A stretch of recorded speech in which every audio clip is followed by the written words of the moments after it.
Good morning, everyone. This is Joe with GotBaseballCards.com coming to you live from our new studio.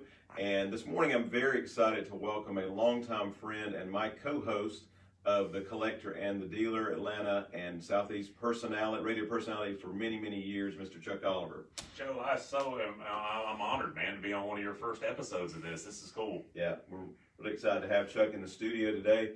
We go back all the way to elementary school. Yeah. And if you haven't tuned into our podcast, look us up, The Collector and the Dealer. We were up to episode 24, 25? 23 came out yesterday. Okay. And so, yeah, we'll have 24 next week and a whole new slew of guests coming up. It's been a whole lot of fun doing it.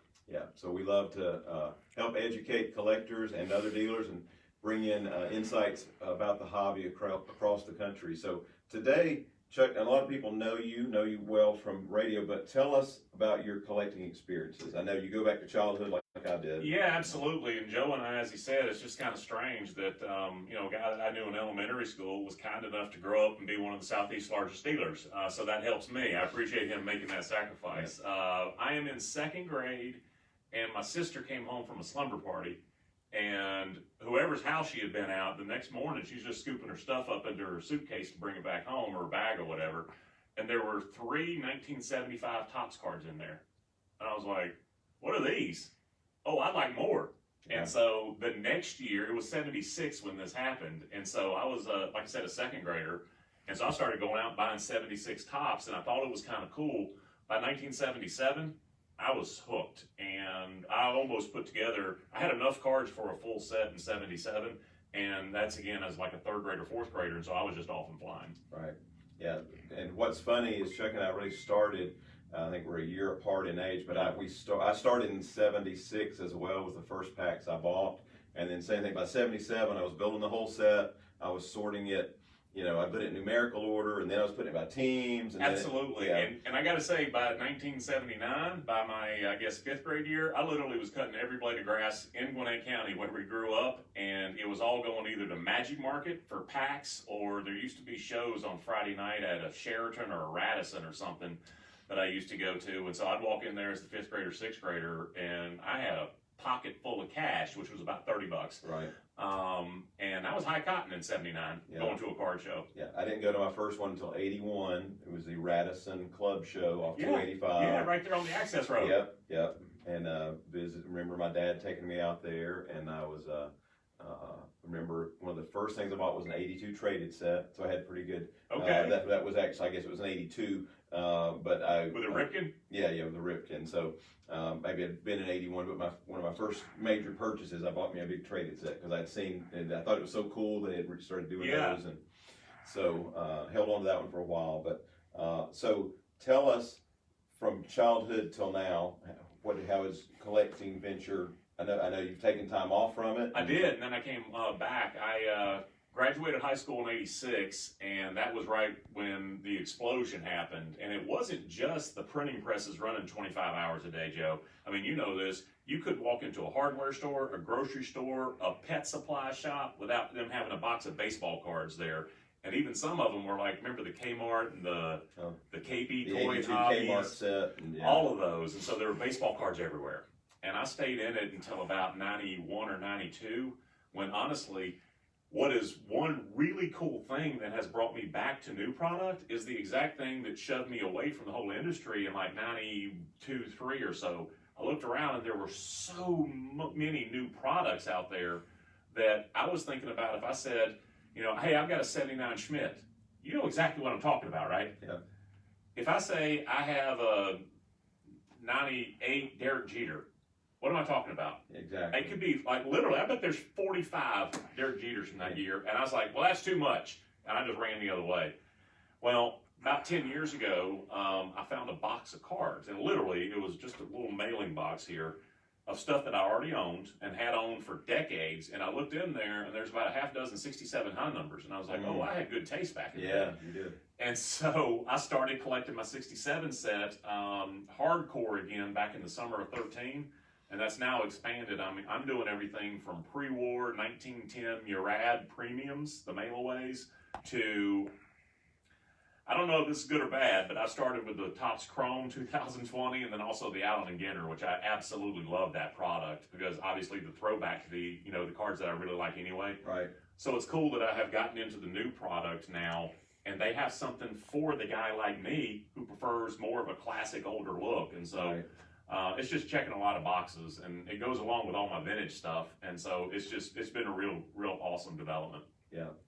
Well, as we have a lot of new people coming into the hobby, and we have a lot of people who were collecting when we were young who are coming back.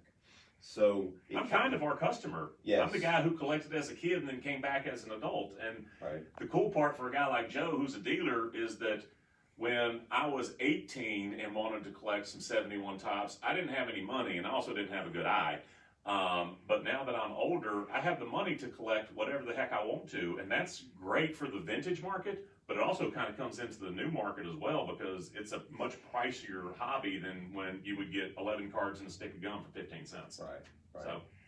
So we try here on our Facebook channel, our YouTube channel, try to advise people, same thing we try to do with Collector and Dealer. So for someone either returning to the hobby or someone who has it was just brand new, never been in it, whether it be an adult or a kid. We have 40-year-olds jumping in for the first time. Yeah. So what advice could you use? What advice would you provide to keep them from being overwhelmed? Because it can be overwhelming, as you know. Advice that I have been told 100 times, and Joe, I'm sure you've said this 1,000 times as well. If you collect what you like, you'll never go wrong. If you're buying something that you like, if you're cracking a box that you like, you'll never go wrong. If you're doing it strictly from an investment standpoint, that's a totally different conversation. That's a great conversation to have as well. It really is. And you may want to get involved if you're brand new in maybe like a case break, so you can be part of it without having to go in financially all the way. But I would do some research, and this is what I literally have done over the past 6 months. Because I hadn't bought a new product since 1998, and I had to remind Joe. I was like, "Do you remember this thing called Press Pass?" And he was like, "Is that the one with all the cutout cards?" And And I was like, "I bought 1998 college football Press Pass, and I hadn't bought new until the past couple of months." Do some research. There are plenty of websites out there. I've told you just my personal preference, Sports Collector Daily. That's Rich Muller, right? Mm-hmm. That's a great website, and they have a regular feature on new product coming out and the calendar for when it's going to be out and all that. So I did a lot of research, and for me, that's important. There's a rule if you're a set collector, never start a set that you know you can't finish. And so that may be something that applies to some people as well, but I would just take a smattering of different products, whether it's football, baseball, the chrome, the base issues, whatever it is, and maybe watch some videos on YouTube, because you can get a feel for what the various products going to look like, and then also maybe take part in a case break as just one entry, and then at that point you may be ready to go buy your own 10 or 12 box case and get into it that way. I missed Gypsy Queen this year, and it kills me because it came out in March, and by the time I caught on to all the cool new product, Joe, you gave me such great advice. You said, "Chuck, that box was built to be roughly $100 box, roughly $1,000 case. It's a little more than twice those now. Yeah. It's 2 something and 2,000 something." Yeah. And you said, "If you like it, get it, Chuck, but you're going to get hammered financially, because Gypsy Queen was built to be about $100 box and about a $2,000 case, or about $1,000 case." That's where Allen and Ginter is now, because it is a new release, and that's why I tried it. So I would say do a lot of research, look online, go to Google Images, just find a card that you think you'll like, or maybe it's a set you want to complete, and then either learn the difference between a blaster and a hobby, retail boxes, the jumbo boxes, the value packs, all that. And I would splash around in the shallow end of the pool, and then get in the 12-foot water when you decide what set or product or even sport you want. Right. Or maybe even a player. If I wanted to collect Russell Wilson cards right now, because he's my favorite player, and I could go collect Russell Wilson, or I could get 2020 optics, or whatever. Yeah. So. Well, speaking of Ginter, one of the products you've been talking about, we for coming on the show, we're going to let you pop a free box Allen Ginter blaster, show it off to our viewers, see what you pull. Well, fantastic. I know you're working on the set, so I am. And so we will. And the cool part about it also is that I was telling Joe that there's probably a half dozen subsets in here, and I'm not even talking about all the parallels and such. And that's something else to know about. Again, Joe said that part of the audience is, well, I'm just really getting back in, or maybe I'm just getting in for the first time ever. In retail, which is the hobby box or a blaster box, there are sometimes different parallel sets that are available, and so Yeah, so this is your first foray into the retail side of it. Absolutely. In hobby, so yep, you may hit some inserts you need for yourself. So let's see what we have here. In fact, I'm gonna Find them out here on the. All right, Allen and Ginner, and these are in a hobby. Do you have 1, 2, 3, 4, 5, 8 packs and 7 or 6 cards? Yes, 48. All right, let's see here. Uh-oh. For those who are watching, we do have these on the website, both the blasters and hobby boxes. So. All right. Dawson.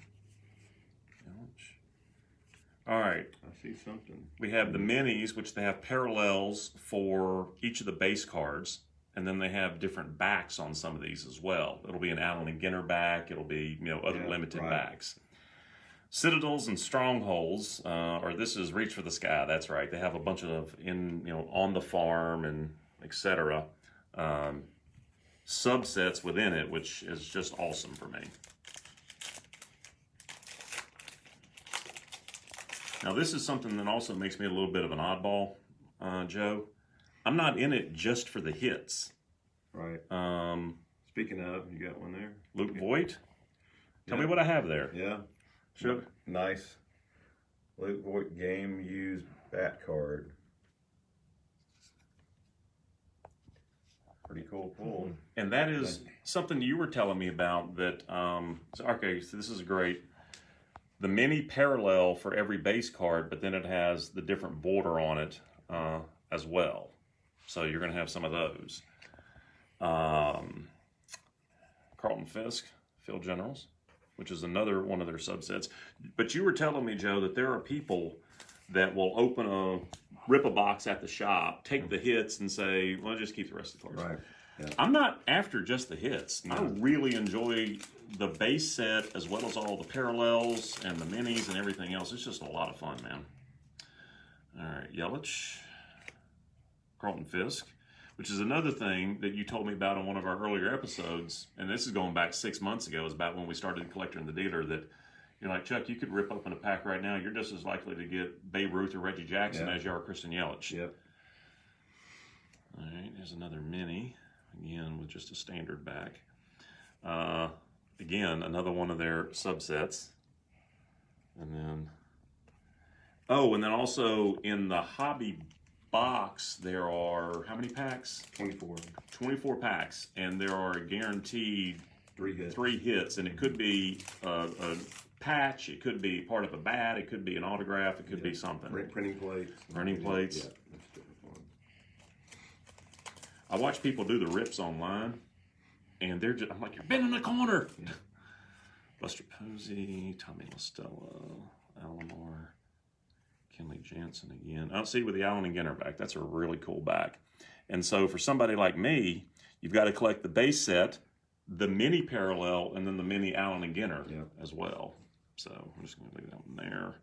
Some other one of those, and then Chipper Jones. I haven't played a ball game in 7 years, but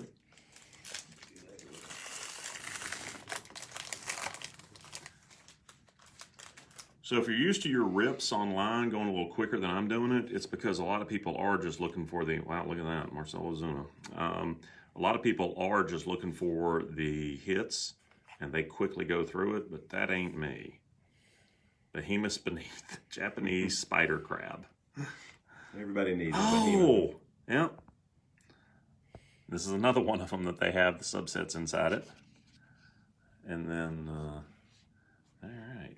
Now, I also need to go back afterwards and look through all the base cards because there could be some individual variances in those as well that I'm just not really looking closely right now.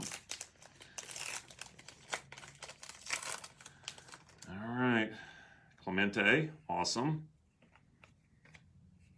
Kyle Schwarber, Josh Donaldson, the Caterpillar, Down on the Farm, another one of the subsets, and then Zach Greinke. There you go. All right, now we have just a couple more left here.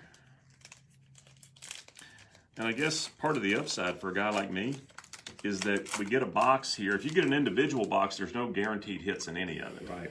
It's awesome that we get something, and a Yankee, and Luke Voigt, and whatever else. But for me, there's value in all of this. Yep. And for so many people, they just kind of overlook it. All right, so we got Mookie. All right, Escobar. Ronald Acuna Jr. Where monsters live. Under the stairs. Yeah, you're not opening 79 tops anymore. No, I'm not. No, long ball lore. Again, Lou Gehrig. Those are fun cards too. And then Bryce Harper. So again, there could be some variances on some of those, but. And you told me on a recent episode, you're like, Allen & Ginter is a very popular set. You said you've been watching people rip them since they came out. Walker Buehler, Gavin Lux, Alan Trammell, another mini parallel. There we go. And how about that? Chip Gaines, television personality, which is, I'm so glad this came up because this is sort of the homage to the original Allen & Ginter where you would have a chess player or a tennis player or someone like that. Yeah. So there's about the down and dirty, quick and easy, if you want to experience something, a blaster box, that's what this is, right? Yeah. And $20. $20. And a hobby box is about 100 or so? I think they're about 125. 125. And so you can do all the math 7 ways to Sunday, but this is the contents of a blaster box, and it's just awesome to do.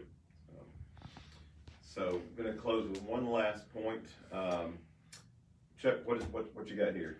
That is my 65 top set, and when I started my 67 set, I realized, Joe, that I was going to shows and pouring through online catalogs and retail different options, looking just for 67s, and I was bypassing a whole lot of high-quality vintage cards that I knew I was going to eventually collect anyway. So I just expanded it, and right now, among others, I'm collecting a run from 65 to 72. I'm also collecting 1954 Topps Hockey and 55 Topps All-American Football. I'm doing a lot of different sets, but I'm about probably 15 cards away from my 65 set.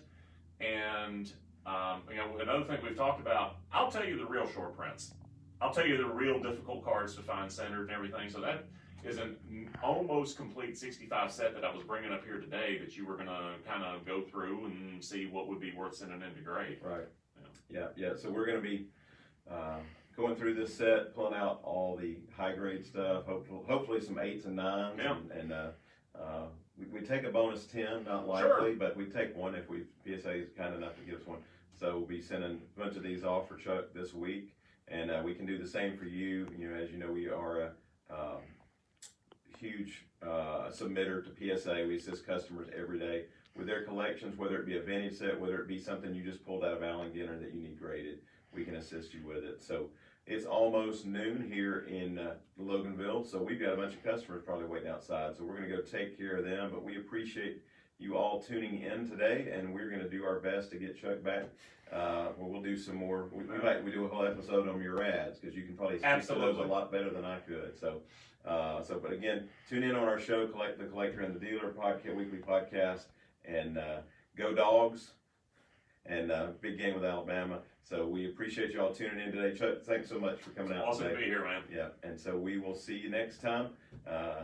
Thanks so much for tuning in today. Take care.